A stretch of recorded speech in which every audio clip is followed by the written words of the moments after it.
CCU Secondary School Quota. Bismillahirrahmanirrahim. Shazman Akbar from CCU.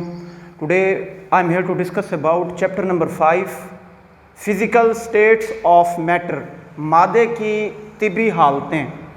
आज का जो हमारा पहला टॉपिक है इसमें हमने तारुफ को, इंट्रोडक्शन को डिस्कस करना है, जिसमें हम क्या करेंगे, गैसेस, लिक्विड्स और सॉलिड्स की फिज़िकल प्रॉपर्टीज़ के दरमियान जो है थोड़ा कंपैरिजन को देखेंगे। सबसे पहली बात, जो हमारे पास फिज़िकल स्टेट्स हैं मैटर की, 3 जो हैं बेसिक स्टेट्स हैं। वैसे काफ़ी सारी स्टेट्स होती हैं जो बेसिक स्टेट्स हैं, जो नॉर्मल कंडीशंस और नॉर्मल इन्वायरमेंट में एग्जिस्ट करती हैं। वो 3 हैं, gases, liquids and solids. Gases की प्रॉपर्टीज़ को देखते हैं, फिज़िकल प्रॉपर्टीज़ को। सबसे सादा तरीन जो सिंपलेस्ट फॉर्म है मैटर की, मादे की, वो कौन सी है? वो गैस है।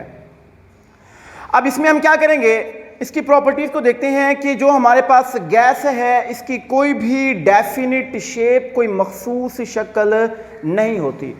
इसे हम किसी भी कंटेनर में डालते हैं, किसी भी हम इसे कंटेनर में डालते हैं, वो उसी कंटेनर की जो शेप है वो उसको अटेन कर लेती है।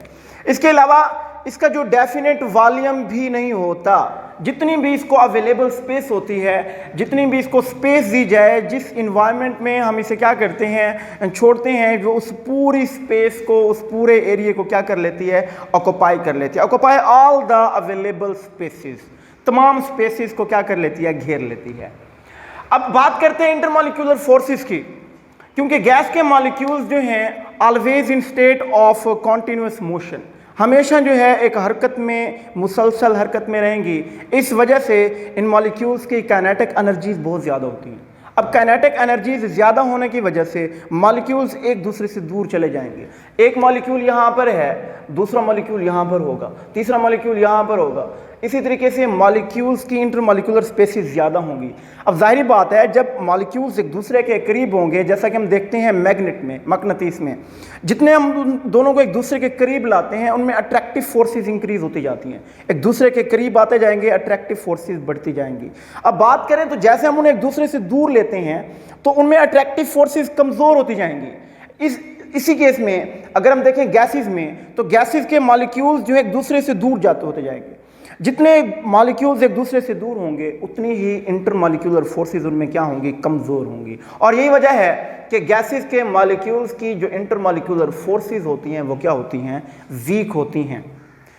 इसके बाद हमारे पास लिक्विड है, माय।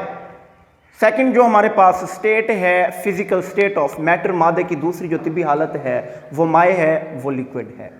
लिक्विड की बात करते हैं तो लिक्विड का एक डेफिनेट वॉल्यूम होता है। उसकी वजह यही है, इसके दरमियान पाए जाने वाले इंटरमॉलिक्यूलर फोर्सेस जो कुछ हद तक क्या होती हैं, स्ट्रॉन्ग होती हैं, जो गैसेस की निस्बत क्या होती हैं, ज़्यादा होती हैं। इस वजह से लिक्विड्स का वॉल्यूम जो है वो डेफिनेट होता है। शेप की बात करते हैं, लिक्विड्स की शेप जो है डेफिनेट नहीं होती। इसे हम जिस कंटेनर में रखते हैं, ये उसी कंटेनर की जो शेप है उसे अटेन कर लेती है, उसे हासिल कर लेती है। पहली प्रॉपर्टी जो हमने कही है कि डेफिनेट वॉल्यूम होता है। दूसरी बात, डेफिनेट शेप इसकी नहीं होती। जिस कंटेनर में इसे रखा जाएगा, लिक्विड की शेप वही होगी, ये उसी कंटेनर की शेप को क्या कर लेती है, अटेन कर लेती है। इंटरमॉलिक्यूलर फोर्सेस की बात करते हैं तो गैसेस के मॉलिक्यूल्स के दरमियान जो इंटरमॉलिक्यूलर स्पेसेस होते हैं as compare to the gases, जो लिक्विड के इंटरमॉलिक्यूलर स्पेसेस हैं वो क्या होती हैं, कम होती हैं। तो गैसेस की निस्बत एक दूसरे के क्या होंगे, करीब होंगे। एक दूसरे के क्या होंगे, करीब होंगे। इस वजह से इनके दरमियान जो इंटरमॉलिक्यूलर फोर्सेस हैं वो क्या होंगी, स्ट्रॉन्ग होंगी, मजबूत होंगी। Most common form of matter, सबसे ज़्यादा पाए जाने वाली जो मैटर की हालत है, जो मैटर की फिजिकल स्टेट है, वो हमारे पास कौन सी है, सॉलिड है, वो ठोस है।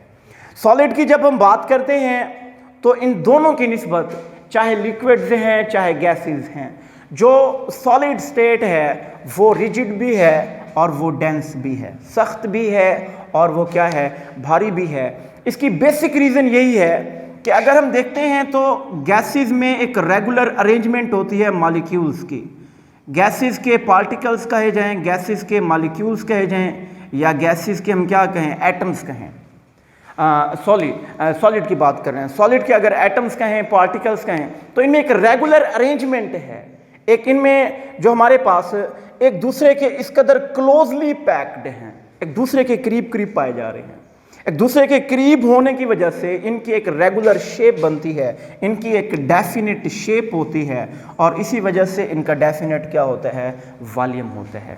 शेप भी डेफिनेट है, वॉल्यूम भी हमारे पास इसका डेफिनेट होगा। बेसिक रीज़न यही है कि इसके मॉलिक्यूल्स में क्या है, रेगुलर अरेंजमेंट है, इसके एटम्स में रेगुलर अरेंजमेंट है, और इसी वजह से इनके दरमियान जो इंटरमॉलिक्यूलर फोर्सेस हैं वो भी क्या है, स्ट्रॉन्ग हैं। तो ये हमारे पास बेसिक जो प्रॉपर्टीज़ हैं सॉलिड्स, गैसेस, लिक्विड्स और सॉलिड्स की बेसिक फिजिकल प्रॉपर्टीज़ यही हैं। इनके दरमियान हमने कंपैरिजन देखा है आज के इंट्रोडक्शन में।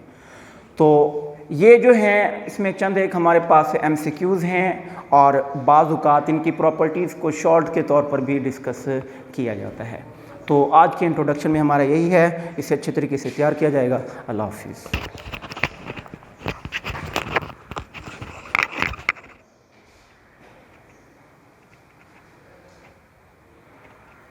Address: Nazd, Dera Railway Crossing, Kotaddu. Principal: Klimullah Khan Gadi. Phone: 0333 601 9353.